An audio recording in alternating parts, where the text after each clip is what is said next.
Salut amis internet di vippeople.net di am mbégte ak contentement comme ni ma ko taamu di waxee saay su ne di leen dalal nag seen biir site yi ngeen taamu di VIP People ak vipinfo.net ba tey yéen a ngi seen biir émission Samy Star nee naa la ndaanaan bu ne lañ fi dalal dinañ fi dalal animatrice bi wala animateur bi dinañ fi dalal musicien yi dinañ fi dalal artistes yi waaye it dinañ ci dalal ñi nga xam ne ñoo di les acteurs cinéma ñoom nag la ñuy teral tey semaine bi yëpp ñoom la ñu jël gis ngeen ni mu fa demee amee tey nag kenn ci ñoom la ñuy daal di taamu mu nekk nag ku doy waar kan la dama koy bàyyi rek mu daal di nuyoo gi yéen ngeen xam tey kan la ñu dalal. Seynabou dégg naa ni nga ma introduire mais maa ngi lay nuyu di la remercier ci invitation bi di nuyu tous les internautes de VIP People di rafetlu bu baax nag sa teewaay fi tey.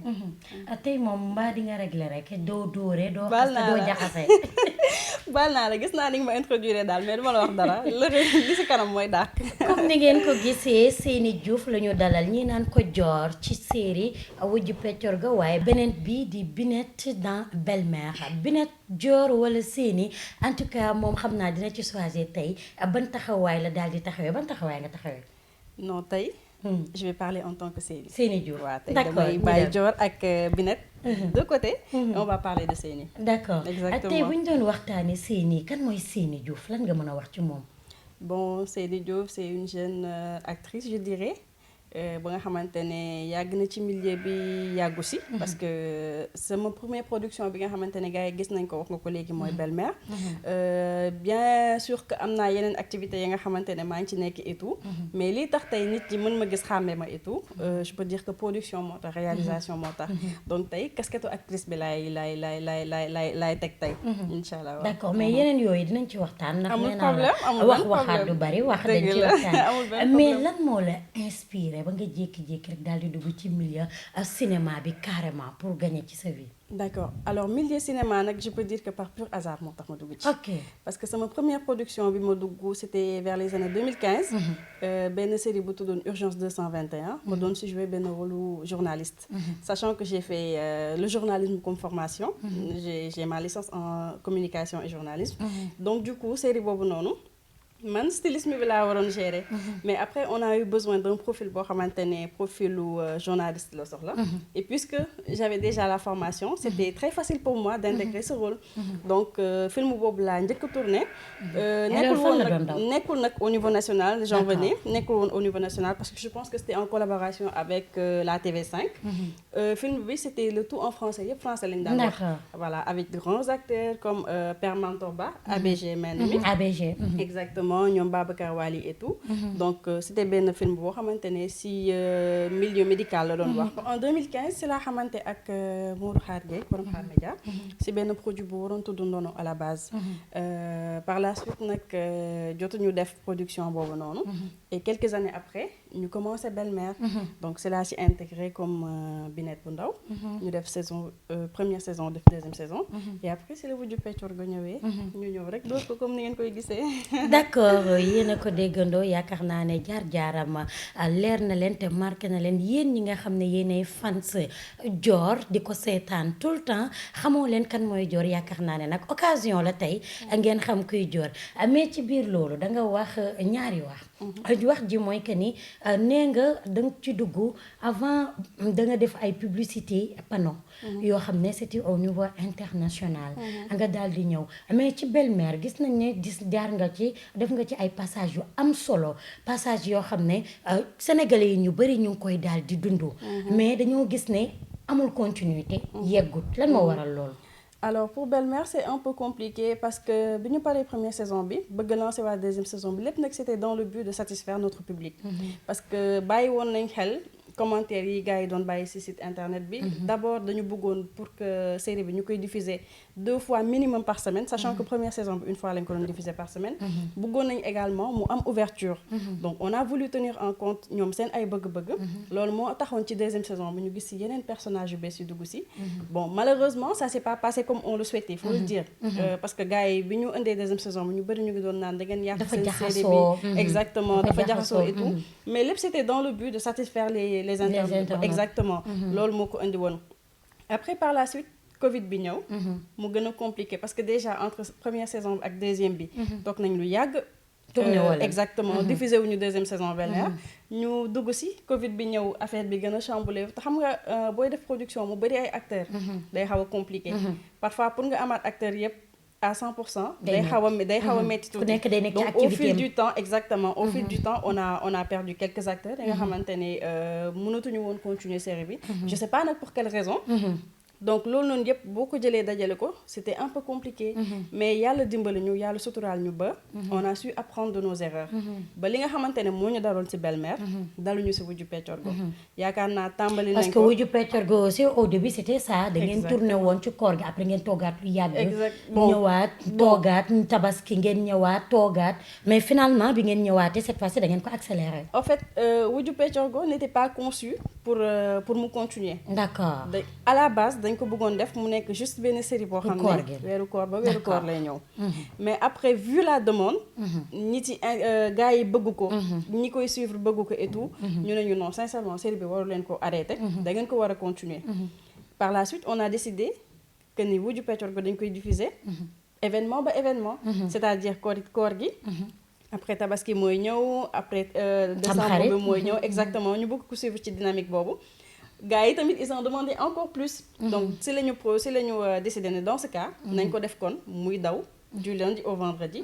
ñu continuer ko ba fi série bi yam. d'accord donc voilà loolu moo tax mu amoon benn stand-by bu ndaw entre koor gi ak tabaski. d'accord voilà. mais ci biir loolu Dior dafa doy waar.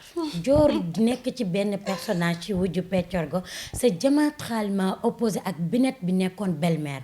Binette Belle-Mère dafa nekkoon xale bu jigéen bu dal ñëw kër bàjjenam kër trondoom daal di sëy ki nga xam ne moo di cousin malgré xamoon na ne cousin wam bëggu ko woon mais dañ ko ci forcer mu nekk nit ku dal nit ku teey Dior moom lu yàlla xam doy na ñaari personnage yooyu nga daal di ko jouer nan la def deux personnages différents. exactement mais yombul.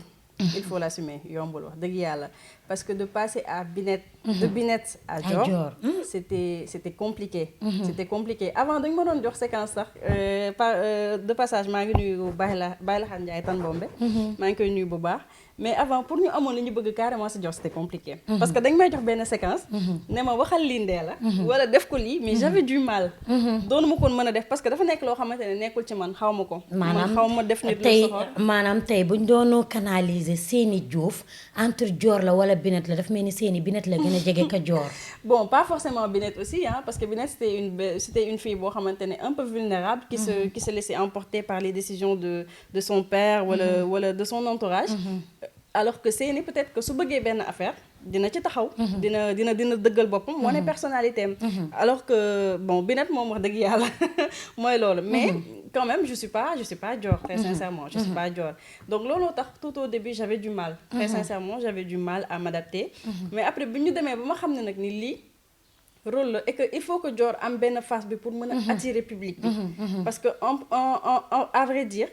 attitude du Dior mooy accrocher nit ñi à ce que ñuy gën a seetaan Wujju Peccorgo exactement parce que figure bi muy wane moo tax nit yi luñ ko gën a bañ di gën a seetaan série bi donc il fallait que coûte que coûte ma taxaw si joxe à 100% ba nii Dior ni ñu bëgg ñoom Dior mel ma mën ko réaliser si kii bi mais parfois du la dal Dior ni nga mel dafa doy waar Dior seytaane na Dior hypocrite na Dior mën na jaxase Dior fatte na sonle la am yow parfois du la dal nga tourné ba pare toogaat xoolaat nga ni kii est-ce que man maa def lii wala man maa wax lii. non billaay su may seetaan sama bopp daf may jaaxal noonu lay jaaxale sax suñu waa kër parce que première fois bi ñuy gis série bi di jàll et tout fu ne laa daan jotee appel. ñu ne ma non mais attends kii du ki ñu xam. parce que série bi ñu xam. du siggi xool nit. wala bu siggee xool la ay bañam ngay njëkk a gis. donc yow comment est-ce que t'as pu faire ce genre de jeu. ma ne leen yàlla xam na ne di et loolu nag vraiment dama si féliciter. équipe bu Xaar Média bi. parce que ce sont de vrais pros. dara dina nekk ci yow. te doo ko xam.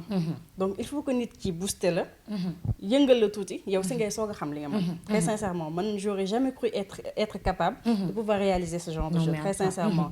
donc loolu mais c'est réussi de ndax joué nga ko bon sant yàlla joxe nga ko à fond exactement ba ñëpp xam ne série bi am na sens.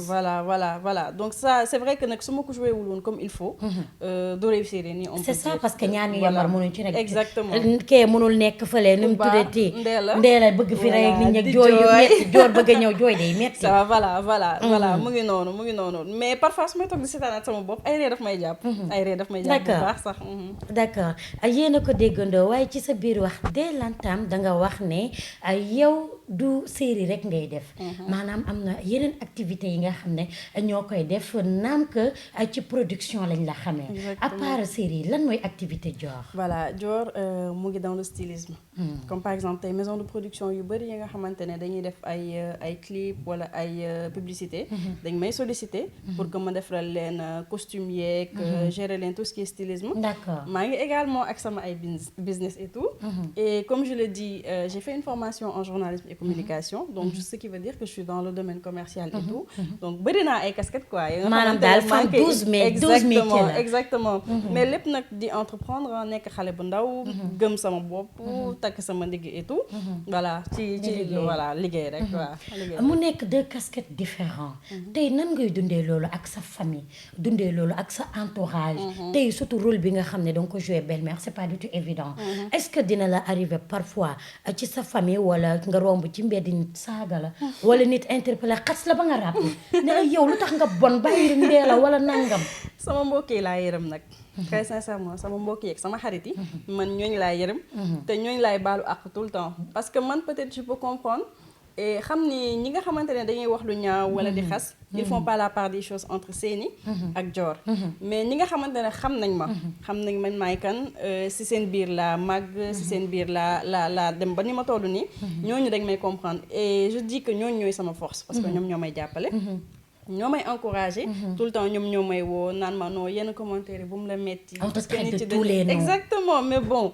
on comprend sincèrement tout au début nag c'était pas aussi évident que ça. parce que pour nga accepter loolu noonu day xaw a metti. mais boo demee ba ci biir rek da ngay xam nit ñi waxuñu ak Séni. mais Dior la ñuy waxal. donc idée boobu soo ko amee rek day yomb ci yow. du metti voilà. parfois doo romb sax nit interpellé la. bon dina am de benn jour dama romb kenn mu romb ma xeelu ma kooku ne ko borom boutique bi ne ko mais yow Dior moo taxaw ni doo ko nuyu man ko seytaane rek laa bañ noonu la ma ko ci tegalee. fas kanam gi mer nag bay bëgg a dee mais ma comprendre rek ne peut-être série bi moo laaj loolu quoi. parce que Dior ni mu mel kenn du ko mel nit di la bëgg. voilà kenn du ko mel nit di la bëgg. il faut que ñu jéppi la. mais est-ce que après ñëwaat nga ne ko soxna si attends. exactement non mais si damay ñëw saafante ak moom waxtaan ak moom et tout ne ko non lii rôle la rek après bu jeexee jeex na. voilà. salaamaaleykum client Welma yi ñu ngi dellu soit si anniversaire boutique bi ou que duñ ci soxla bénéfice comme ni mu leen koy waxee rek c'est-à-dire prix yëpp la ñu wàññi te on défie quiconque c'est-à-dire suñuy qualité costume mun naa bàyyi ku ñeme na indi qualité costume am suñu bos moo ko gën. dañuy def matériel sport dañuy def habillement lépp la ñuy def. promotion daa neex na. du 5 décembre au 5 janvier. un mois anniversaire. man anniversaire bii waaye bu vraiment daawoo di anniversaire chaque weer. prix yoo xam ne nag moom koo ko wax sax dala naan lii du jaay maye la gën a jege. Welma boutique. man fii laay solo. di leen wax ne nag mën ngeen a commander seeni article sur le www.welma.com ñu ngi nekk Sacré-Cœur 3 derrière la boulangerie jaune rue Mbaye Dièye Faye numéro téléphone yi 77 la 555 21 67 ou le 70 555 21 67 ou le 77 370 43 43. nga Sénégalais dafa bëgg cinéma. Sénégalais day dund cinéma ba day fàtte ne lii du réalité benn message la rek boo xam ne ñoom dañ ko war a véhiculer pour ñoom ñu jëlee ci leçon. exactement mais je peux dire que sens bi série bi am rek moo tax loolu. parce que ñu si bëri ñi ngay gis ñu bañ Dior carrément c'est parce que peut-être dañu dund benn situation bu similaire à li Ndella di dund wala nit mës leen def lu leen naxari ñu gisee loolu ci Dior donc buñ ko gisee parce que ay réalité yoo xam ne dafa am ci société bi moom ngeen nekk di jouer exactement réalité la man y a pas longtemps maa ngi nuyu waa Gambie yëpp y a pas longtemps am sama benn belle-sœur bu ma expliqué loolu ne ma moom cousine am bu mu bokkal il lui est arrivé la même chose que Ndella c'est-à-dire cousine am boobu noonu wujju peccorgoom moo def tout ba xaritam ñëw ci biir kër gi saafanteeg waa kër gi ba miin jëkkëru mu may Pécor ko ko. bi mu ñëw mu sëy si donc exactement comme Dior ni mu def ak ba Sofia ñëw ci biir kër gi cousine boobu noonu exactement loolu moo ko dal D'accord. pour dire que c'est des faits yi nga xamante ne dafa exister te Sénégal boo daan gis thèmes yi ñu daan traité ci série yeeg ci théâtre yi et tout goro ngay gis bu sonal njëkkeewam wala ku jigéen koo xamante ne jëkkër ji moo ko sonal dëgg la mais sujet wu wujju peccorgo mosuñu ko woon aborder tout à fait. donc loolu moo tax nit yi ni ñu ko adapté nii ñu jëlee ko noonu parce que dafa nekk réalité di am ci biir kër yi te mosuñu ci wax ça c'est vrai. donc loolu moo tax bi série wujju peccorgo ñëwee mu mel ni mu mel daal gars yi bëgg ko mu mel ni mu mel gars yi bëgg ko Dior a ngi noonu Seyni Diouf lañ leen dalaloon tey yaakaar naa ne information yi nga xam ne wax na leen ko ci moom dégg ngeen ko te yéen it di ay fan sam neex na leen waaye tamit duñu tëj te xooluñu xale bu jongama bi teint noir macha allah Dior Seyni Diouf il est marié ou célibataire? bilaay xale bi moom la jël Marié ou célibataire? bon Seyni Diouf est marié et mère d'un garçon de 2 ans alhamdulilah. D'accord, tu es marié. Je suis mariée. sa jëkkër mu ngi Sénégal wala? mu ngi Sénégal gii de la dégg. ngeen dëkk même kër. ñu dëkk benn d'accord rôle yi ngay joué tey par exemple yow ak Ibou sa jëkkër parfois nga accolade ko parfois mu bisu la wala xam nga parfois daal ngeen nekk ci lu leen neex. Exactement. du la arrivé nga ñibbi sa kër sa wala ak ki nga xam ne moo di série belle-mère yow ak sa Mamadou jëkkër. Lamine. yaa ngi Mamadou Lamine. doo ñëw nag sa jëkkër daal di ci mer indi la scène de jalousie ci biir kër gi. non sant yàlla nag sant yàlla. parce que yàlla daf ma booleeg ak ku baax. ku compréhensible xam li ma bëgg. mu jàppale ma si. xam na ni su may dem sama liggéey mu ma fa yóbbu. dew ma fa pour lu ñàkk fayda. dew ma fa pour nekk ci lu ma neex. sama liggéey moo ma fa yóbbu. waaw parfois nga dérapé de nañ ko wax ci non mais nga xam bisu na sa jëkkër accolade non toppatoo xam na ne loolu peut-être rôle bi kese moo ko laajte. mais ku bàyyi woon seeni kese. du dem di saafonteeg beneen góor. wala di longu ak beneen góor xam na ne rôle bi moo ko laajte. foofu su ma demee beneen casquette laay yor. mais man en tant que personne xam na man maay kan. xam na aussi valeur yi nga xamante ne moo nekk ci man. et ma si jaare aussi di ko remercier bu baax a baax parce que yombul. nga am jabar mu nekk xale. yor doom en plus. nga di ko permettre muy dem ci plateau tournage yi yaa ngi ci milieu bi xam nga nu muy demee. parfois tout le dañuy temps guddee wàcc guddee. exactement parfois dañuy guddee wàcc parfois mën nañ la woo à n'importe quelle journée la suba da ngay tourner mu métti bay bëgg a dee mais moom wax dëgg yàlla c'est mon supporter numéro 1 c'est mon fan numéro 1 daf may jàppale daf may conseiller wax dëgg yàlla saa su ma ñëwee man moo may obligé pour que may seetaan sama ay passage parce que daf may naan carrément ñëwal nga xool nga xam fii baax ak fii di mën a baaxul def autocritique sa bopp exactement di mën a autocritique sa bopp c'est exactement important. di xool lii baax ak lii baaxul donc mu jàppale ma si bu baax seen waa kër aussi jàppale ma bu baax parce que peut-être ay mbokkam suñ ko doon naan lii waru ko woon accepter sa jabar di ko def moom dina am Ça, c'est vrai. voilà benn taxawaay bu mu am mais vraiment que mu nekk samay njëkkee que mu nekk sama belle famille yëpp je dirais même pas ma belle famille mais c'est ma deuxième famille waa kër googu noonu duñu belle famille si man du ay njëkkee du ay goro Say mbokk mais lañ. samay yaay lañ D'accord. samay mag lañ D'accord. voilà mu ngi noonu donc ma leen di D'accord. remercier bu baax a baax vraiment L'émission tire à sa fin. Seyni Diouf alias Dior dans Wujju Peccorgo moom lañ leen indiloon tey mu am mbégte ak contentement di ko dalal mu nekk nag nit ku baax nit ku yaatu nit ku oyof waaye tamit dañ koy bàyyi rek mu daal di tàggatoo ak fans yi tàggatoo ak mbokk internet vippeople.net. ça a été un plaisir vraiment c'était un très grand plaisir ma jàkkaarloo ak yéen wax dëgg yàlla di leen remercier bu baax yéen internautes yi di remercier ñëpp ñi nga xamante ne ñu ngi ñuy supporter di supporter série Wujju Peccorgo de manière générale wala production Xaar Média de manière générale ñu ngi leen di remercier bu baax gis nañ attachement bi ngeen am si série bi ñu ngi leen di remercier di leen wax nag ni pare gu ñu ak yéen am na yeneen série yi nga xamante ne ñu ngi ñëw déjà yéen a ngi gis yeneen production yi nga xamante ne lancé nañ ko comme Jabaru Góor gi comme Regret donc yooyu noonu yëpp ñu ngi nekk di daw actuellement ñu leen di remercier bu baax et man personnellement maa ngi remercier ñëpp maa ngi remercier samay mën nañ la mbokk. xaaraat ci beneen série. Inch'Allah D'accord.